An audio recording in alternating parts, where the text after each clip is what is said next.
प्रणाम, नमस्कार। मैं हूं गणेश युवरकर। जीएच टीवी के इस यूट्यूब चैनल में आप सबका बहुत बहुत बहुत स्वागत है। 3 खबरें आपके लिए ऐसी लेके आया हूं जिसको सुन के आप वाकई में दिल दहल जाएगा आपका। लिटरली ये 3 खबरें कभी आपने एक्सपेक्ट किया ही नहीं होगा। यस, बीजेपी ने ही एक तोड़ा है मुंबई में मंदिर, जैन मंदिर, और उसके ऊपर इतना बड़ा प्रोटेस्ट हुआ है और इतना प्यारा मंदिर था। मैं आपको यहाँ सारी तस्वीरें दिखाऊंगा, वीडियो दिखाऊंगा, प्रूफ दिखाऊंगा, सारी चीज दिखाऊंगा। आदित्य ठाकरे को दिशा सालियान और सुशांत सिंह राजपूत के केस में बचाने का पूरा प्लान बन चुका है। किस तरह से बचा रहे हैं, किस तरह से बच गए हैं, ये भी चीज बताऊंगा। और मुसलमान औरतों के ऊपर इस्लाम की तरफ से कितना बड़ा अत्याचार हो रहा है, ये मैं यहाँ प्रूफ आपको दिखाऊंगा। सारी चीजें वन बाय वन, क्योंकि मैं किसी से नहीं डरता हूं। मैं एक चीज मानता हूं कि भगवान हमारे अंदर है, और एक सच्चा भगवान का भक्त ये जरूर सोचता है कि दूसरे इंसान के लिए उसके अंदर ये होती है, प्रेम होता है, भावना होती है, दया होती है, और यही हिंदू धर्म सिखाता है। लेकिन मुसलमान लोगों के होते हुए उन्हीं के इस्लाम में कितना अत्याचार हो रहा है मुसलमान औरतों के ऊपर, और उस जगह पे जहां पे मुसलमान का आदमी नेता है।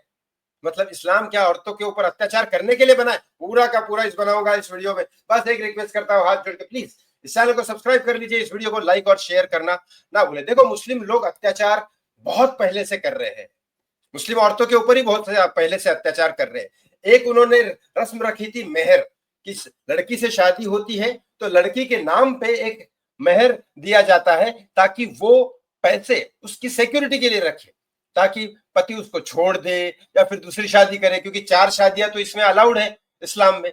तो 4 शादियों के वो रीजन अलग है, लेकिन ये अपनी अय्याशी के लिए शादी करते हैं। रीजन ये होते हैं कि अगर एक औरत को बच्चा नहीं हो रहा है तो संसार आगे बढ़ाने के लिए दूसरी औरत से शादी कर सकते हैं। उस औरत को, देखो हिंदू धर्म और मुस्लिम में कितना फर्क है।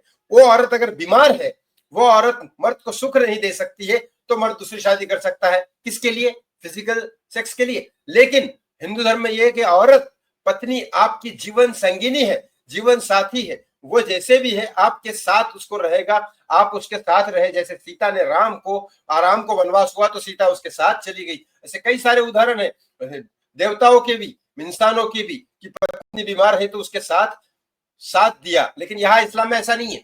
तीसरा, अगर बीवी अगर बेवफा निकले, वो निकले, तो उसकी शादी आदमी दूसरी शादी कर सकता है। ऐसे और एक रीजन कोई है, लेकिन ऐसे 4 रीजन में 4 शादियां अलाउड है।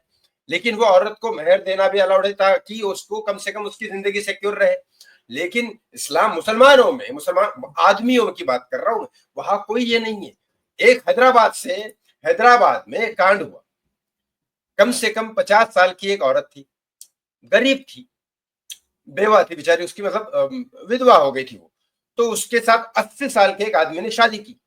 ठीक है, मुझे फोन आया है, लेकिन मैं उनको लाइव में लूंगा, उनको पूछूंगा। पहले उनको मैंने एक फॉर्मेलिटी बताई है कि आप एफआईआर करो, और फिर उसके बाद पुलिस जाओ, एफआईआर करो। एफआईआर नहीं लेते तो वकील करो, वकील में केस में दर्ज करो। और अगर आपका पति, अगर वो क्या हैदराबाद का केस है ओवैसी, जो बार बार मुस्लिम के लिए बोलता है ना, हाँ मुस्लिम हमारे हैं, मुस्लिम भाई लोग हैं हमारे, ये है, और मोदी को गाली देता रहता है हमेशा।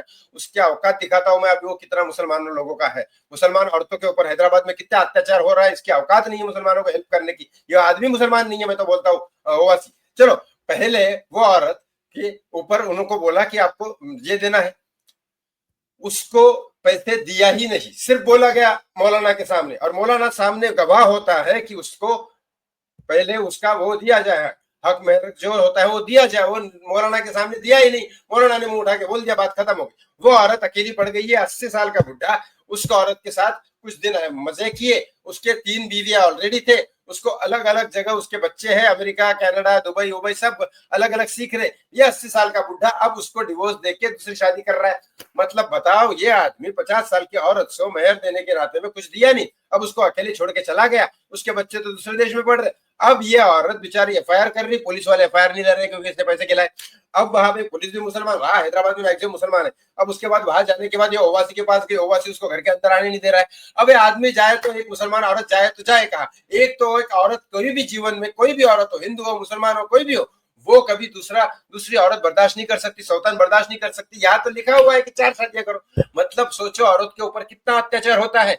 एक औरत सुंदरता का प्रतीक होता है, और कोई भी अपने अंदर की सुंदरता, एक पेंटर अपनी पेंटिंग दिखाना चाहता है, कोई भी इंसान अपनी सुंदरता दिखाना चाहता है। जैसे मैं अगर डांसर हूं तो मैं डांस कोरियोग्राफर हूं, तो मैं अपना डांसिंग दिखाना चाहूंगा लोगों को। लेकिन ऐसे ही एक औरत की खूबसूरती, एक औरत की सुंदरता को जो लोग, मैं ये नहीं कहता कि छोटे कपड़े पहनो, लेकिन उनको पूरा दिखा के, आंख दिखा के, सिर दिखा के दिखाया जाता है, क्योंकि दूसरे लोग उनके औरत पे नजर ना डाले। अरे भाई तो पागल है क्या लोग, क्या शैतान है क्या? कानून व्यवस्था सब कुछ है यहाँ पे। चलो वो उनके इस्लाम में लिखा है क्या है क्या नहीं है, लेकिन इस औरत के ऊपर जो अत्याचार हुआ है उसका ओवैसी कंप्लेंट क्यों नहीं ले रहा है? वहां हैदराबाद पुलिस वाले कंप्लेंट क्यों नहीं ले रहे? मेरे पास कम से कम अभी तक 10 हैदराबाद के केसेस है मुस्लिम औरतों के, जो उन्होंने मेरे को बताया है। वो आवाज सुन नहीं रहा है उनकी बात, वो हैदराबाद पुलिस वाले कंप्लेंट लेते नहीं है, ना कोई नेता सुनता है, और मुस्लिम लोग अत्याचार करे जा रहे हैं अपनी दीदी के ऊपर, और बच्चों को भी भूल जा रहे हैं। ये है इनका धर्म कौन सा है पता नहीं, किताब में तो कुछ और ही लिखा है, लेकिन ये मानते कुछ और ही है।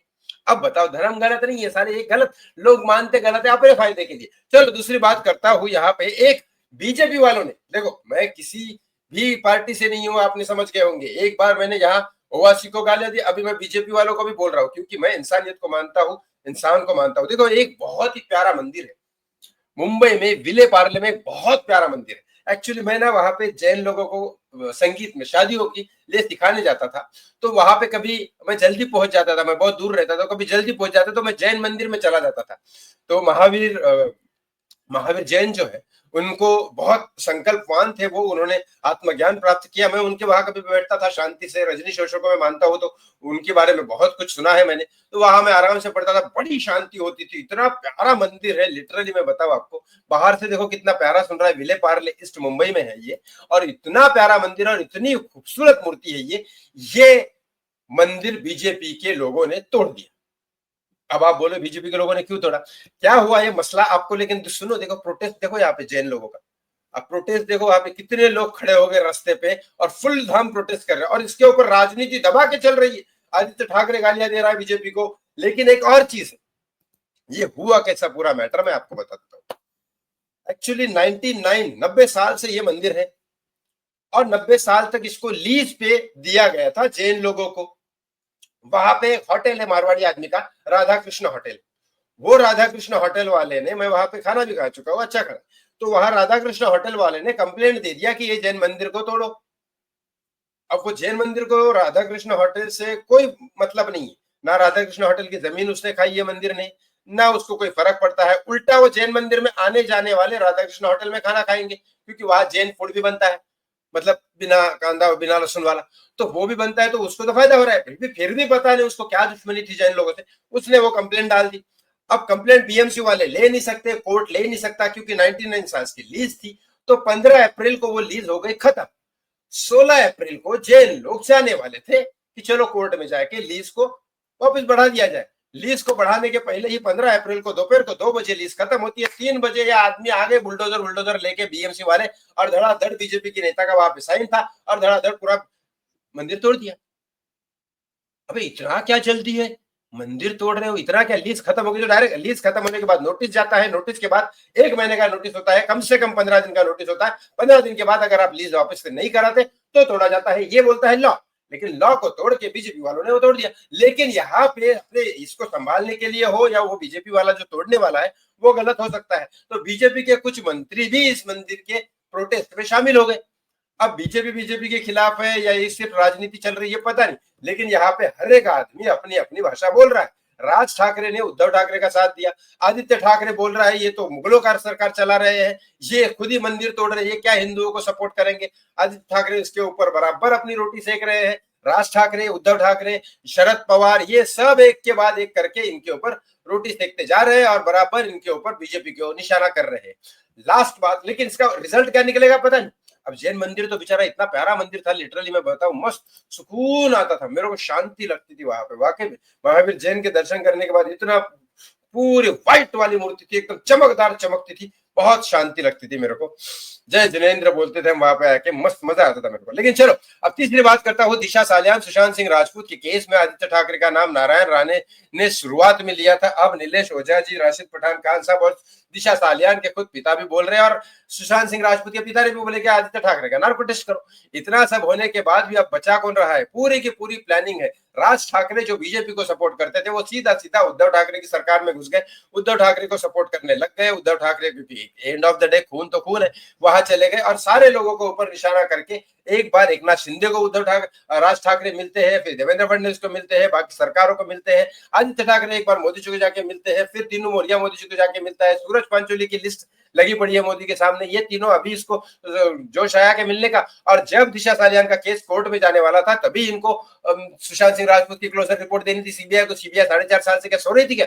अब उसके बाद सीबीआई के क्लोजर रिपोर्ट, सीबीआई जैसी एजेंसी कौन से कोर्ट में डालना है सीबीआई को पता नहीं है, वो रॉन्ग कोर्ट में जाता है। दिशा सालियान का केस वो क्लर्क को पता नहीं है कौन से बेंच पे जाना चाहिए, वो चीफ जस्टिस के वहां जाने के पहले दूसरे बेंच पे चला जाता है, वो कोतवाल के बेंच पे भी नहीं जाता, वो नॉर्मल बेंच पे चला जाता है। अब ये बेंच पे बेंच और कोर्ट पे कोर्ट गेम खेला जा रहा है और साथ ही साथ इनके ऊपर इल्जाम लगाए जा रहे हैं नीलेश गुजराल, दिशा सालियान के पिता के ऊपर। तो और ये डीले सीधा सीधा कोर्ट का मसला ये लोग भूल जाए कि इसलिए मराठी भाषा का अलग से मुद्दा उठाया गया, ना इलेक्शन है ना कुछ है। और बिना इलेक्शन के आदमी मुद्दा तभी उठाता है तो किसी चीज को डाइवर्ट करने के लिए होता है। तो ये डाइवर्ट भी करने सारा का सारा गेम चल रहा है Raj Thackeray to save the Aaditya Thackeray from the Disha Salian and Sushant Singh Rajput case. अब तीनों खबरों के बारे में आपको क्या लगता है कमेंट बॉक्स में कमेंट करके जरूर बताएं। और कुछ ना हो तो ये जैन मंदिर और मुस्लिम औरतों के ऊपर अत्याचार इस्लाम का और ये सुशांत सिंह राजपूत और दिशा सालियान के केस में कमेंट बॉक्स में कमेंट करके जरूर बताएं। इस वीडियो को शेयर जरूर करेगा। थैंक यू सो वॉचिंग मी, बहुत बहुत धन्यवाद। जय श्री राम, हर हर महादेव, राधे राधे।